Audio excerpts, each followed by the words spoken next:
সন্তান। বাবার মা বাবা আর দিদি দাঁড়ে দাঁড়ে ভিক্ষা করে খেতেন। বাবা এত দরিদ্র ছিল যে ওদের মানে পেট ভরতো না।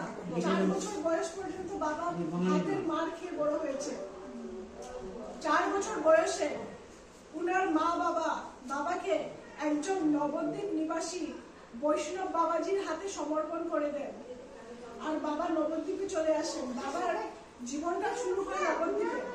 উনার গুরুর আশ্রয়ে বাবা বড় হন। 6 বছর বয়সে বাবা নিজের মা বাবা একই দিনে দেহ রাখেন আর একই চিতাতে দুজনকে দাহ করেন। বাবা মুখাগ্নি প্রথা বাবা স্বীকার করেন না, চরণে অগ্নি দেন। পরে বাবা নিজের গুরুদেবের কাছে চলে আসেন, দীক্ষা দেন।